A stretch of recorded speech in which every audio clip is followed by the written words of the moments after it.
बिस्मिल्लाहिर्रहमानिर्रहीम। अस्सलाम वालेकुम नाज़रीन, आप यूट्यूब चैनल देख रहे हैं। मैं इमरान खान हूँ। आपको बताऊंगा कि क्या दुर्गत बन रही है इंपोर्टेड हुकूमत के जोकरों की इस वक्त लंदन में। बेड़ा ही गर्क हो गया बेचारों का। ये एक तहरीर है, बड़ी शानदार है। मैं आपको यहाँ से मामला शुरू करके बताता हूँ कि फंस गए हैं, बहुत बुरी तरह फंस गए हैं। IMF के पास जाते हैं तो बिजली डीजल महंगा करना पड़ता है, नहीं जाते तो मईशत गिर जाती है। डीजल और बिजली को महंगा करते हैं, पेट्रोल को महंगा करते हैं तो अवाम जीना हराम कर देगी। महंगा नहीं करते तो वैसे ही जीना हराम हो जाएगा, बात ही नहीं बनेगी। इलेक्शन करवा देते हैं इस वक्त तो हार पक्की है। अगर इलेक्शन नहीं करवाते तो इमरान खान घसीटता रहेगा, मारता रहेगा। हुकूमत जारी रखते हैं तो मजीद धंसते चले जाएंगे। हुकूमत छोड़ देते हैं तो इस वक्त मुस्तकबिल तारीख हो चुका है। इलेक्शन मिलकर लड़ते हैं तो गंदे होंगे बहुत बुरी तरह, और अगर इलेक्शन अलग अलग लड़ते हैं तो कुछ भी हाथ नहीं आएगा। अब तो एक ही रास्ता बचा है, कहीं पे जाके छुप जाए। तो एग्जैक्टली यही सिचुएशन है इस वक्त इंपोर्टेड हुकूमत के जोकरों की। वो यहां से लंदन तो चले गए सैर सपाटा करने, लेकिन वहां मियां नवाज शरीफ अपने घर में भी नहीं बुला पाए। पाकिस्तानी बहुत बड़ी तादाद में एवन फील्ड के बाहर जमा हो गए। उन्होंने एहतजाज किया, उन्होंने नारेबाजी की, उन्होंने अपना गुस्सा उतारा इंपोर्टेड हुकूमत के जोकरों के खिलाफ। और जोकर जो है वो 1 दर्जन जोकर हैं। वो सारे मेरी इंफॉर्मेशन के मुताबिक मुबैना तौर पे नॉर्थ लंदन में इसहाक डार की कोई प्रॉपर्टी है, वहां जाकर मीटिंग कर रहे हैं। नॉर्थ लंदन में दूर जाकर, नवाज शरीफ के घर नहीं जा सकते, वहां दावत नहीं कर सकते, वहां मिल नहीं सकते, कुछ नहीं कर सकते। नवाज शरीफ ने अपने जिन लोगों को कहा कि आप लोगों ने भी एहतजाज करना है PTI के मुकाबले में, उन लोगों ने हाथ खड़े कर दिए। उन्होंने कहा जी हम होते हैं 20-25, वो हजारों की तादाद में आते हैं, हम उन्हें कैसे रोकेंगे? हम उनको नहीं रोक सकते ना हम उनका मुकाबला कर सकते हैं। लिहाजा बेइज्जती पर बेइज्जती हो रही है। और लंदन में मौजूदा हुकूमत के लोग जो हैं उनको प्रोटोकॉल तो दिया जा रहा है, लेकिन छुपते फिर रहे हैं। जितने इंपोर्टेड जोकर यहां से गए हैं, वो कोई एक भी पाकिस्तान का बंदा जो यहां से गया वो किसी कमर्शियल प्रॉपर्टी के अंदर नहीं ठहरा, होटलों में नहीं ठहर रहे, आम लोगों के अंदर नहीं जा रहे, आम रेस्टोरेंट्स में नहीं जा रहे, सड़कों के ऊपर शहर का कोई चक्कर ही नहीं, कहीं नहीं जा रहे, क्योंकि पाकिस्तानी उनको ढूंढ रहे हैं, उनकी तलाश कर रहे हैं। और ये लोग वहां पे लंदन में जाकर छुपते फिर रहे हैं। ये हालत कर दी इमरान खान ने इनकी अपनी नीयत की वजह से हुई है, बदनीयती की वजह से हुई है, लेकिन यहां तक मामला इनका पहुंच गया है। और अब नॉर्थ लंदन में कहीं पे इन्होंने मुलाकात वगैरह की है, और मुलाकात की जरा एक फोटो आप देखें, ये जरा गौर से देखें इनकी शक्लें, आपको करीब करके हम दिखाते हैं। ये ऐसा लगा कि मरग पे इकट्ठे हुए हैं सारे, खुदा ना खास्ता कोई फौतगी हो गई है। ख्वाजा आसिफ की शक्ल देखें आप, बीच में वो शहबाज शरीफ का बेटा सलमान शहबाज, उसकी आप चेहरा देखें आप, ये ओवरसीज पाकिस्तानी है। मियां नवाज शरीफ के बच्चे भी ओवरसीज पाकिस्तानी है, पाकिस्तानी नेशनैलिटी नहीं है जी, बाहर के नेशनल है हम। अयाज सादिक का मुंह देखें, राणा सनाउल्लाह का मुंह उतरा हुआ है। इधर मरियम औरंगजेब से आप शुरू हो जाए, ख्वाजा आसिफ, ख्वाजा साद रफीक, आगे इसहाक डार, नवाज शरीफ, शहबाज शरीफ, सब जो है वो सख्ते में है। एक तस्वीर पूरी कहानी बता रही है कि बर्बादी फिर गई है। और मुझे यहां पे एक जुमला याद आया, इमरान खान साहब की हुकूमत खत्म होने से एक दिन पहले उन्होंने मुझे इंटरव्यू दिया था। जब पहले उनकी हुकूमत खत्म की जा रही थी, वोटिंग वाला दिन था, तो उन्होंने एक दिन पहले मुझे एक इंटरव्यू दिया था। उन्होंने उस इंटरव्यू में एक जुमला कहा था, एक प्लान ये लोग बनाते हैं और एक अल्लाह ताला बनाता है, और अल्लाह ताला का मंसूबा जो है वो अटल होता है, और अल्लाह ताला का मुकाबला तो कोई नहीं कर सकता। लिहाजा ये इनकी हालत हो गई है पतली, बेड़ा ही गर्क हो गया है। दुनिया के जिस मुल्क में जाते हैं छुपते फिरते हैं, किसी को शक्ल दिखाने के काबिल नहीं है। इससे ज्यादा बदनसीबी किसी सियासतदान के लिए और क्या हो सकती है? अब कहते हैं जी इंतखाबात करवाने, ये कोई चक्कर नहीं है। नवाज शरीफ कभी भी ऐसे इंतखाबात नहीं होने देगा जिसमें इमरान खान को हुकूमत मिलने का जरा सा भी इम्कान हो। मैं आपको फिर बता रहा हूं कि नवाज शरीफ ने इनको इसलिए नहीं बुलाया हुआ लंदन में कि आप पेट्रोल सस्ता कर दें, आप बिजली सस्ती कर दें, आप कोई सब्सिडीज दे दें, आप कोई गवर्नेंस बेहतर कर दें, आप कोई प्रोजेक्ट शुरू कर दें, आप पब्लिक के अंदर जाएं। नहीं, इसलिए नहीं बुलाया नवाज शरीफ ने इनको। ये बातें तो सारी व्हाट्सएप के ऊपर हो सकती थी, ऑनलाइन मीटिंग्स के अंदर हो सकती थी, अच्छी बातें हैं, कोई भी कर सकता है। लेकिन नवाज शरीफ ने इनको बुलाया ऐसी बातें करने के लिए जो बातें फौज से छुपानी थी, फौजी क़यादत और पाकिस्तान की इंटेलिजेंस एजेंसीज उन बातों को ना सुन पाए, इसलिए इन्होंने इंतखाब किया, और वो भी नॉर्थ लंदन में कहीं दूर दराज जाके ये मुलाकात कर रहे हैं। मेन अपने घरों के अंदर मौजूद भी नहीं है, और उसकी सबूत मैं आपको बता देता हूं, इतने बड़े पार्क नहीं है इनके घरों में जितने बड़े इन खिड़कियों के पीछे नजर आ रहे हैं जहां पे मुलाकातें कर रहे हैं। वहां तो जमीन जो है वो फुटों के हिसाब से बहुत महंगी है। तो ये नॉर्थ लंदन का इलाका है जहां पे ये लोग गए मुबैना तौर पे, मेरे सोर्स ने मुझे बताया है।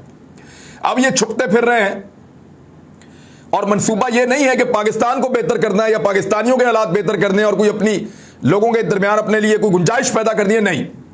ये एक्चुअली प्लान सिर्फ वन लाइनर हो रहा है कि इमरान खान को वापस नहीं आने देना। फौज आती है, आ जाए, मार्शल लॉ लग जाता है, लग जाए, इमरजेंसी हो जाती है, वो हो जाए, कोई केयर टेकर गवर्नमेंट आती है, वही टेक्नोक्रेट आगे मुल्क को संभालने, वो हो जाए, कुछ कर दो इस मुल्क में, इमरान खान को नहीं आने देना। वजह यह है कि इनको इस बात का यकीन है कि फौज भी इनको कुछ नहीं कहेगी क्योंकि न्यूट्रल है, बाकी इदारे भी इनको कुछ नहीं कहेंगे क्योंकि सारे चुप करके बैठ गए हैं, और इन्होंने ब्यूरोक्रेसी को भी कंट्रोल कर दिया है। तो इनको लगता है कि इनको सिर्फ एक ही मुसीबत हो सकती है कि इमरान खान की हुकूमत वापस आ जाए, बाकी कोई और शक्ल अगर हुकूमत की बन गई तो उसमें इनका सर्वाइवल जरूर है। ये हुकूमत में हो या अपोजिशन में, ये हुकूमत में हो या हुकूमत से बाहर हो, इनको कोई परवाह नहीं है अगर इमरान खान हुकूमत में नहीं है तो। प्रॉब्लम सिर्फ एक है कि हुकूमत किसी की भी बने, इमरान खान की नहीं बननी चाहिए। अब उसके लिए ये दंगे फसाद तक जा सकते हैं, अनारकी फैला सकते हैं, बहुत बड़े पैमाने पर स्टेट पावर इस्तेमाल कर सकते हैं, गैर कानूनी अहकाम दे सकते हैं इदारों को, और इदारे गैर कानूनी अहकाम नहीं मानेंगे, जो मेरी असेसमेंट है। इदारों को गैर कानूनी अहकाम ये देंगे और उनको कहेंगे कि गैर कानूनी काम करो, क्योंकि माजी में इन्होंने इदारों से गैर कानूनी और गलत काम करवाए हैं, और उसके लिए अब ये बड़ी तेजी से ट्रांसफर पोस्टिंग कर रहे हैं। यहां इनकी हुकूमत बचती नजर नहीं आ रही है। इलेक्शन कमीशन ने 2 नंबरी जरूर की है उस मामले के अंदर, जो कि मुनरिफ अराकीन के मामले में पाकिस्तान तहरीक इंसाफ का जो रेफरेंस है उसको उन्होंने मुस्तरद कर दिया। अब तहरीक इंसाफ सुप्रीम कोर्ट में जाएगी। इलेक्शन कमीशन तो बेसिकली है ही वो नून लीग का, चीफ इलेक्शन कमिश्नर भी, और सिंध वाला जो मेंबर है उसके बारे में यह है कि वो वहां पे एक यूनिवर्सिटी के भी वाइस चांसलर हैं, वहां से अलग उनको वो ओहदा मिला हुआ है, यहां से अलग मिला हुआ है। 2 ओहदे एक आदमी रख नहीं सकता। परवेज मुशर्रफ का भी यही केस था कि आप सदर पाकिस्तान और आर्मी चीफ एक साथ नहीं हो सकते। तो ये सब 2 नंबरी चल रही है, और इन लोगों को एक्सपोज करती जा रही है पाकिस्तान तहरीक इंसाफ की आगे बढ़ती हुई मूवमेंट।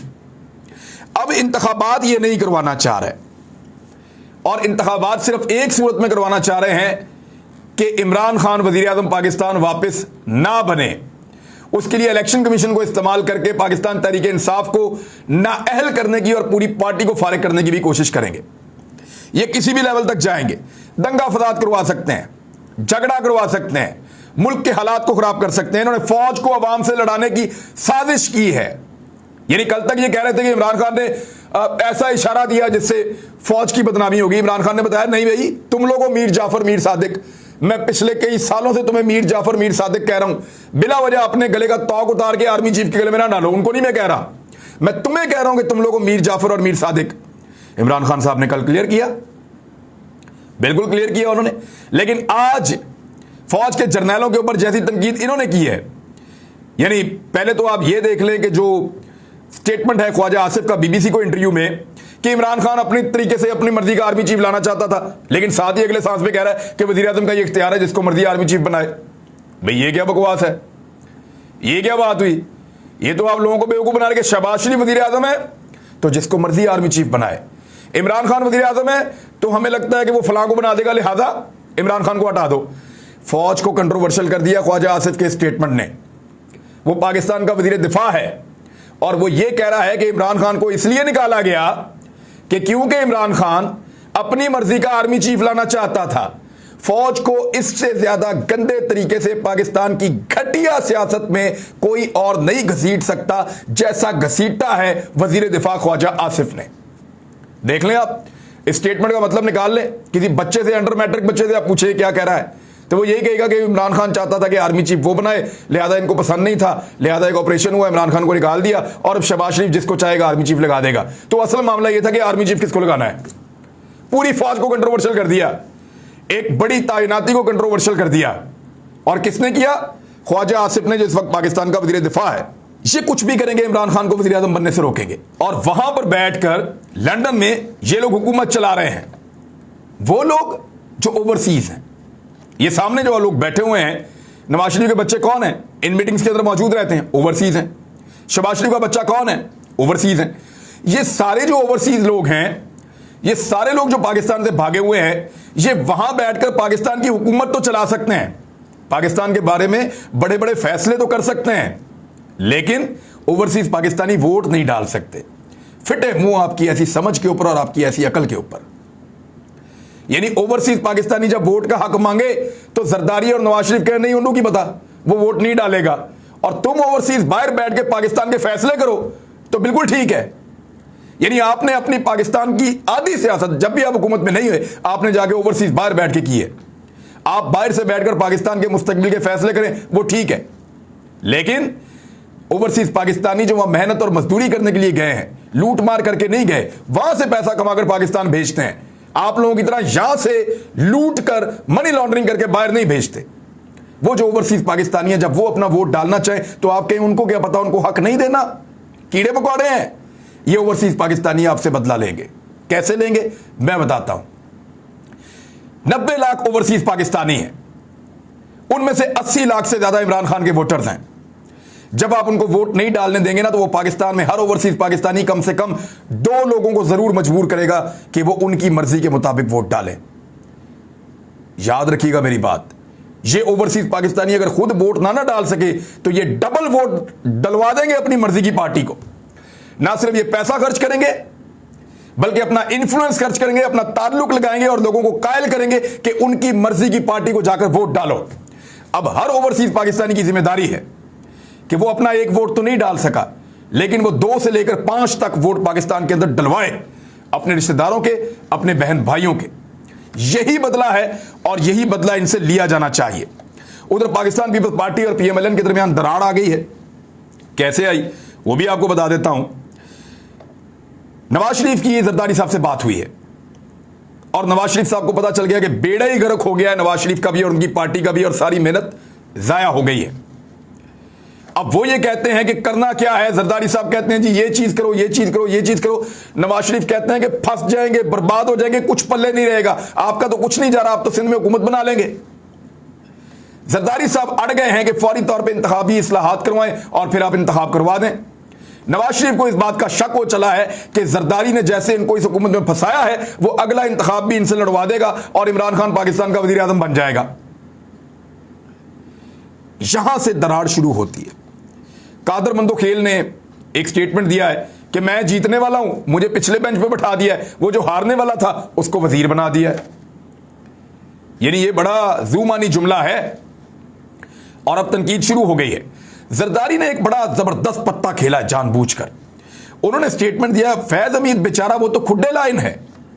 ये फैज हमीद जो है, मैं जरा याद दिला दूं, DGISPR का एक स्टेटमेंट भी आया था, उनको भी याद दिला दूं कि फैज हमीद पाकिस्तानी फौज के एक बेहतरीन जर्नैल हैं। उन्होंने ISI के अंदर खिदमात सर अंजाम दी हैं। इस वक्त वो कोर कमांडर पेशावर हैं और बड़े शानदार सोल्जर हैं, डेकोरेटेड, जबरदस्त किस्म के, बहुत शानदार इंसान है फैज हमीद। और फौज के लिए उनकी खिदमात का एतराफ जनरल बाजवा ने 2 मरतबा हमारे सामने किया है। उन्होंने कहा कि मैंने इसको कभी गाफिल नहीं पाया, शानदार ऑफिसर है, दिन रात काम करता है। तो उस फैज हमीद को बकौल आसिफ अली जरदारी के खुड्डे लाइन लगा दिया गया है बेचारे को, यह आसिफ अली जरदारी ने कहा। तो DGISPR जो है वो इसके ऊपर जरूर स्टेटमेंट दे दें कि आसिफ अली जरदारी साहब की बात की तस्दीक कर दें या तरदीद कर दें, हमें बता दें। अब जरदारी साहब ने स्टेटमेंट क्यों दिया, जरा इस पर गौर करें। उन्होंने फैज हमीद से बदला नहीं लिया, उन्होंने बदला लिया है शहबाज शरीफ से, क्योंकि शहबाज शरीफ ने एक दिन पहले नाम ना लेने वाले इमरान खान के ऊपर करारदाद पेश की है। अब शहबाज शरीफ पे दबाव होगा कि जरदारी ने तो नाम लिया है, पेश करो करारदाद।